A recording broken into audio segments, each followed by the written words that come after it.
This presentation is about responding to the environment concerning plants. Human and animals respond to the environment through their nervous systems, or their endocrine systems. You have studied that in an earlier topic. Plants also respond to the environment, but not exactly in the same way. Plants respond to the environment. For example, they respond to the light. They respond to the seasons. They could respond to water. They respond to the gravity. They can respond to the sun, or to touch. In plants, these responses are brought by plant growth substances, or sometimes referred to as plant hormones. Plant hormones.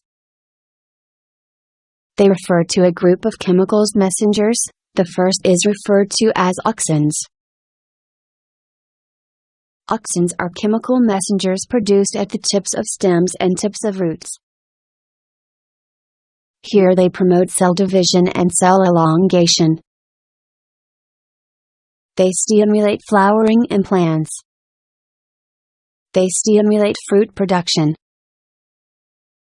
They are responsible for tropic movements, which we refer to as tropisms that I will deal with a little later.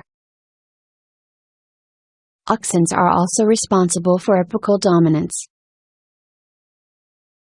The most common auxin is termed indolauxetic acid, and abbreviated IAA. A decrease in the auxin level generally results in abscission. Let us consider how auxins work. If this is a growing point of the stem, generally, it is the tip, or the apical meristem, some material that you covered in grade 10, the apical meristem.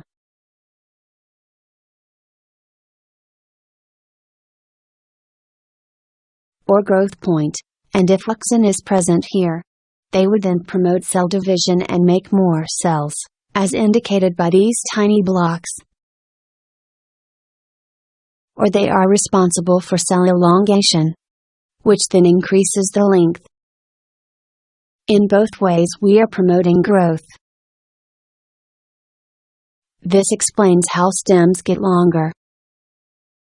The second group of plant growth substance is referred to as gibberellins. Your syllabus requires you to know two functions of gibberellins. Firstly, they are responsible for stem elongation. And they do this by increasing the length of the internode. They are also responsible for the sprouting of buds, after a period of dormancy. They bring about the germination of seeds. And lately, the development of seedless fruits. Another plant growth substance is referred to as abscisic acid. Now abscisic acid is known to slow down the growth of a plant, and primarily, it works during seasons of drought, or stressful periods for the plant. Abscisic acid is known for being responsible for leaf fall during the autumn. Or when fruits ripen.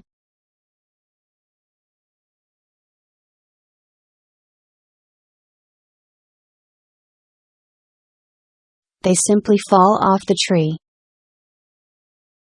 Weed control. Plant growth substances have been used lately, as herbicides, and they are prepared using auxins, and prepared to be used in fields to kill weeds. So basically, they are serving as weed killers. They are very specific because they do not kill the grasses, nor do they kill the crops. 2,4-D is one such weed killer. It is not toxic to humans, but must be handled with care. Some of these chemicals are known to run off into streams, and therefore, affect and contaminate the fish and the birds that feed on this fish, and even sometimes have been shown to cause birds to lay eggs that have weakened shells. Let's explain the concept of apical dominance. The apical bud is found at the tip of a stem.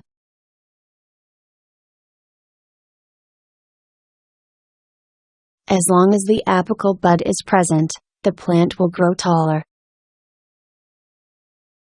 Lateral buds are found in the axils of stems and remain inhibited in this position by the auxins. This is referred to as apical dominance. However, when the apical buds are removed, the lateral buds sprout. Side branches grow out, and the foliage gets thicker, and the plant gets more bushy. As a result, more flowers and fruit are produced, and this benefits the farmer economically. This slide shows an original stem, the axillary bud,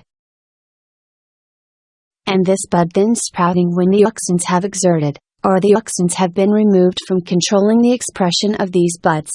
So that is your side branch that becomes bushy.